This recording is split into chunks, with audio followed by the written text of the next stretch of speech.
Hello, everyone. Welcome to today's listening practice. The topic is how to think in English. Thinking in English is a key skill for improving fluency. In this session, we will discuss its importance, steps to develop it, and how to overcome challenges. Let's get started. Part 1. Why thinking in English is important. Thinking in English is a powerful way to improve your fluency and confidence. Instead of translating from your native language to English, you process your thoughts directly in English. But why is this so important? Let's break it down with two key reasons and an example. Imagine this. You're at a coffee shop and the barista asks, "What would you like to drink?" If you're thinking in your native language, your brain goes through 3 steps. First, you think, "I want a cappuccino," in your native language. Then, you translate it into English. Finally, you say, "I want a cappuccino." This process takes time, and you might hesitate, making the conversation feel awkward. However, if you think directly in English, you skip the first 2 steps and just say, "I want a cappuccino." It's faster, smoother, and makes you feel more confident. Let's say you're walking through a busy street in New York. You see signs in English, hear people talking in English, and smell delicious food coming from nearby restaurants. If you think in your native language, you might miss out on this experience because your brain is focused on translation. But if you think in English, you can absorb everything around you. For example, instead of thinking, "That's a hamburger restaurant," you can think, "That's a burger shop. It smells delicious." The more you immerse yourself in English thoughts, the more natural it feels. Over time, you'll start noticing how your brain switches to English automatically. Let me share a longer, more detailed story about Anna, a university student who wanted to improve her English. Anna's journey shows how thinking in English can completely change your language skills. Anna had always been passionate about learning English. She loved watching English movies, listening to songs, and reading books. However, whenever she tried to speak, she struggled. Her words came out slowly, and she often paused to find the right phrase. Why? Because she was always translating from her native language to English in her head.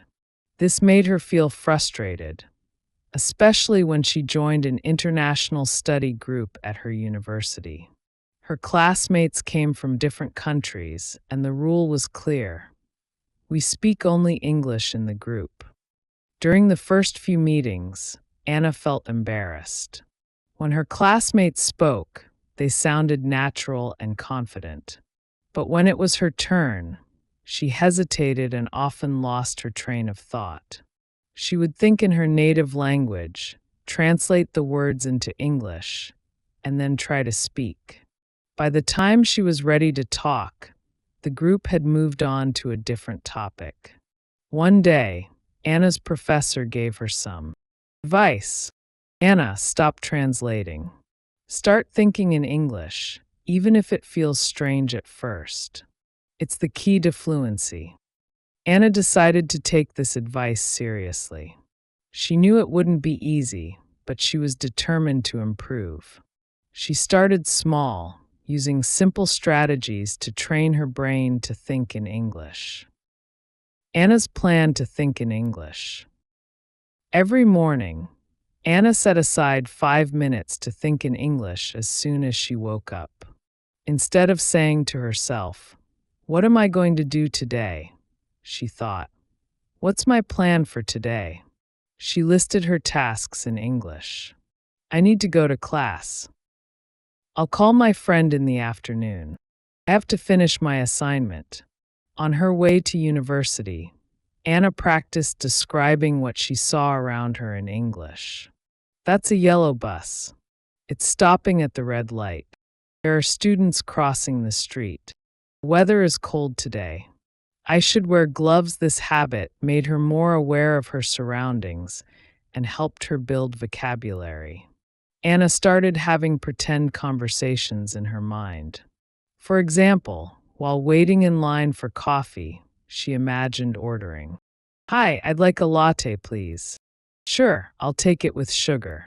At first, it felt silly, but over time, these imaginary conversations helped her speak more naturally in real situations. Before going to bed, Anna reflected on her day in English. She asked herself questions like, "What did I do well today? What can I improve tomorrow?" She kept a small journal and wrote down her thoughts in simple English sentences. Anna's turning point. After a few weeks, Anna began to notice small changes. During her study group meetings, she spoke more confidently. She no longer paused to translate every word. Instead, her thoughts flowed directly in English. One day, during a group discussion, Anna shared her opinion about a project they were working on. Her words came out smoothly, and her classmates nodded in agreement. After the meeting, one of her classmates said, "Anna, your English has improved so much. You sound really natural now." Anna felt proud of herself. She realized that thinking in English had not only improved her fluency, but also boosted her confidence. For the first time, she felt like she could express herself without fear. Anna's experience shows that thinking in English isn't something that happens overnight. It takes time and consistent effort. But it's worth it. By starting with small steps, like labeling objects, describing your day, and imagining conversations, you can train your brain to think in English. And just like Anna, you'll feel more confident and fluent in no time. Would you like to try some of Anna's strategies today? Let's move on to the next part to learn how you can start thinking in English too. Part 2. Steps to start thinking in English. Now that we know why thinking in English is important, let's talk about how to get started. Don't worry, it's not as hard as it sounds. Here are 5 easy and practical steps you can follow to train your brain to think in English. Step 1. Label your surroundings. This is one of the simplest and most effective ways to start thinking in English. Look around you right now. What do you see? Is there a table? A chair? Maybe a lamp? In your kitchen, you might see a spoon, a plate, or a refrigerator. Now, try to name these objects in English, even if you're just thinking the words in your head. When you walk around your house, keep this habit going. For example, that's my bed. There's a clock on the wall. I see a window with curtains. If you don't know the word for something, look it up. Over time, you'll build a strong vocabulary and start to recognize these words automatically. Make it fun. Write sticky notes with the English names of objects and place them on things like your mirror, desk, or TV. Seeing the words every day helps you remember them. Step 2. Describe your actions. Think about your daily routine. From the moment you wake up to the time you go to bed, there are countless opportunities to describe your actions in English. For example, in the morning, I am brushing my teeth now. I'm washing my face. During the day, I'm walking to the bus stop. The bus is coming. In the evening, I'm cooking dinner. I'm frying vegetables. You don't need to speak out loud. Just say these sentences in your mind as you go about your day. This habit trains your brain to connect English words with your actions automatically.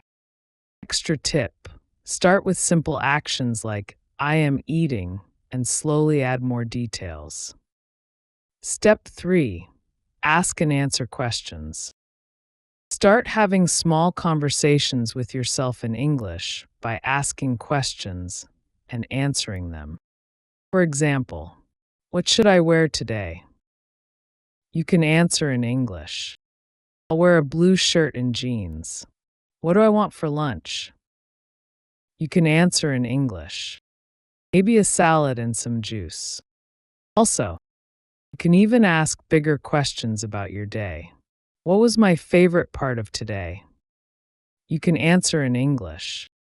I really enjoyed talking to my friend.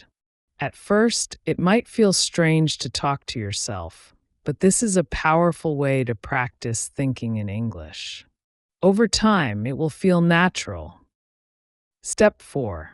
Imagine conversations. This step takes your practice to the next level.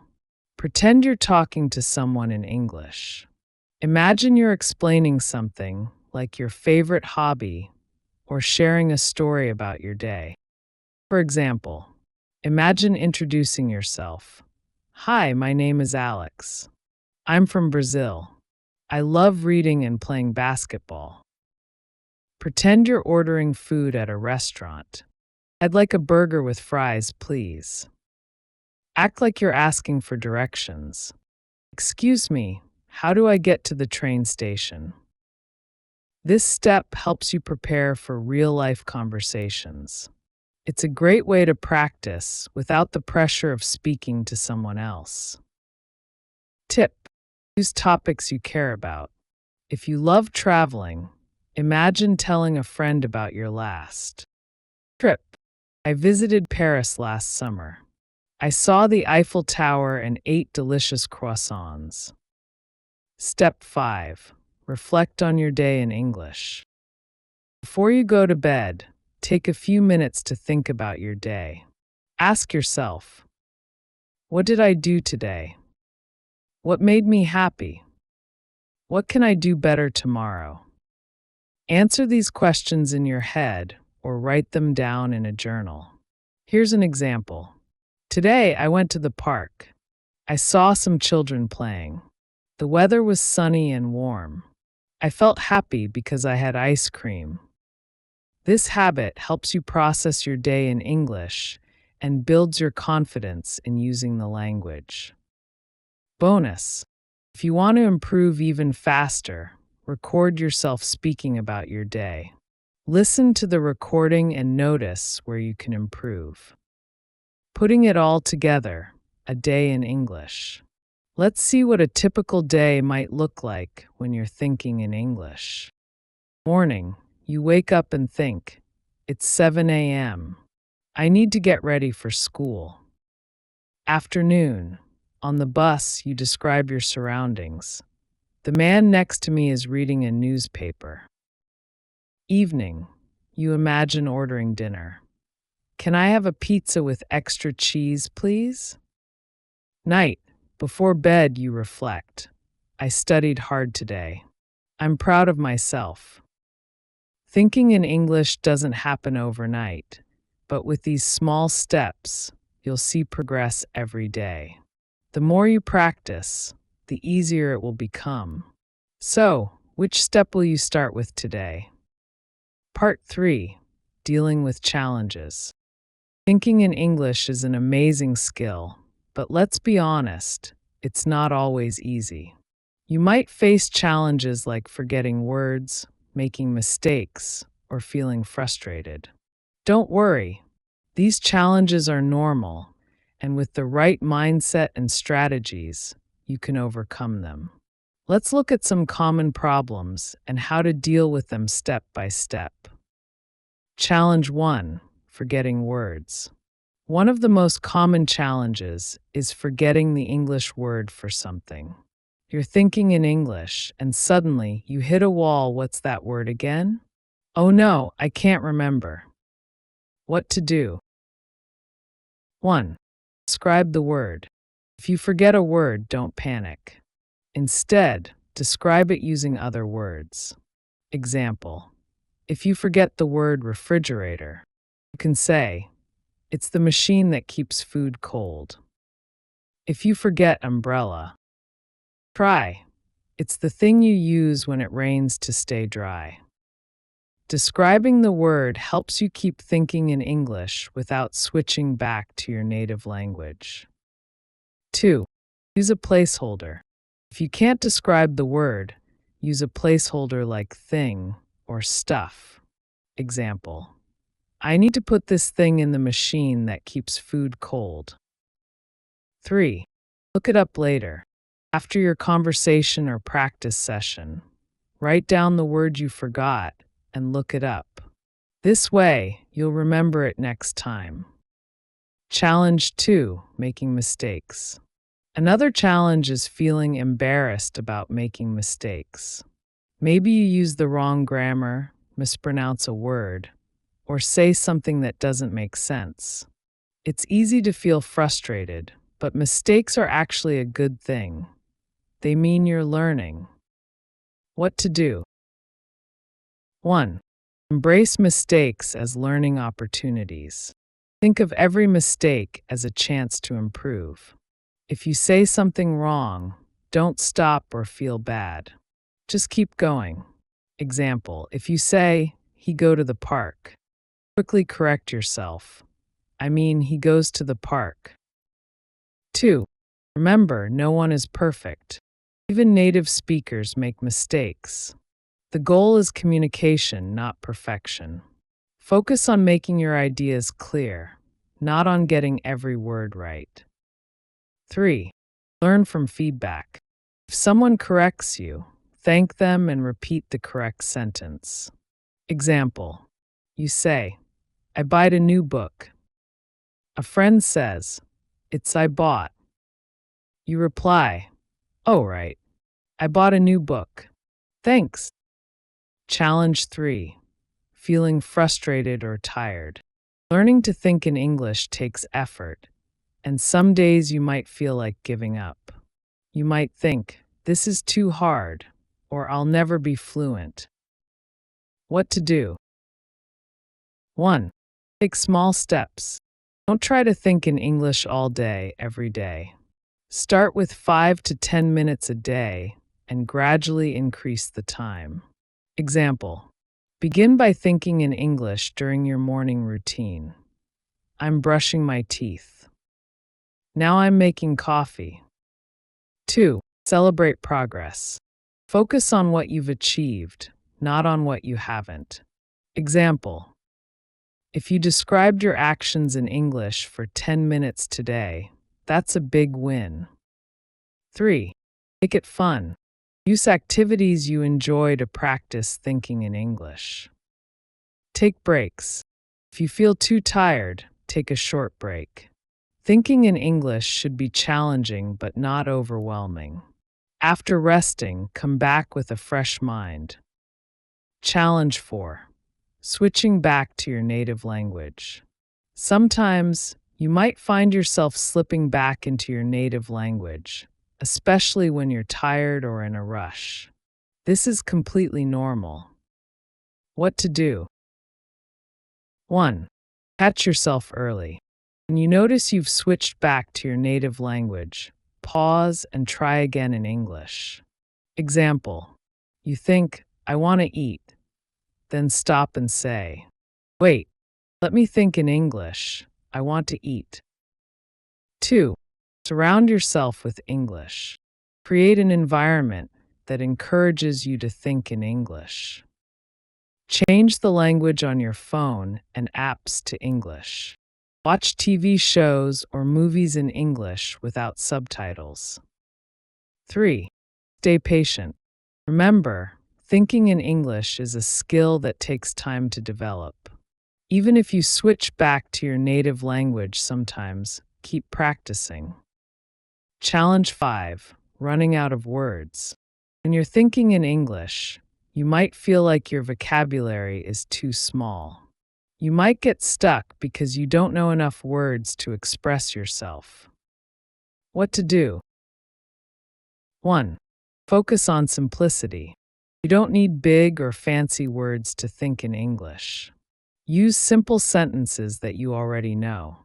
Example: instead of "I'm overwhelmed by the workload," say, "I have too much work." 2. Learn new words gradually. Each day, learn 2 to 3 new words and practice using them in sentences. Example: if you learn the word excited, think, I'm excited about the weekend. 3. Practice paraphrasing. If you don't know a specific word, explain it in other ways. Example: if you don't know the word delicious, say, the food tastes very good. All right, thinking in English is like learning any new skill. It takes time, effort, and patience. Challenges are part of the process, but each challenge you overcome brings you closer to fluency. Remember, you're not alone. Every English learner faces these challenges, and every step you take is progress. Celebrate your efforts, stay consistent, and don't give up. You've got this. Let's move on to the conclusion and see how you can put these strategies into action. Congratulations! You've just learned why thinking in English is so important, how to get started with practical steps, and how to overcome common challenges. You've already taken the first step toward making English a natural part of your life. Here's the most important thing to remember: progress takes time. Just like learning to ride a bike or play an instrument, training your brain to think in English is a gradual process. At first, it might feel strange or even difficult, but the more you practice, the easier it will become. Imagine this. One day you'll have a conversation in English, and the words will just flow naturally. You'll realize that you're not translating in your head anymore. You're thinking in English. That moment will feel amazing, and all your hard work will be worth it. Until then, keep practicing, stay positive, and believe in yourself. You're doing an incredible job, and every effort you make is bringing you closer to fluency. Take action today and remember, step by step, you're becoming fluent in English. You've got this. Thank you for learning with me today. Keep thinking in English, and I'll see you next time.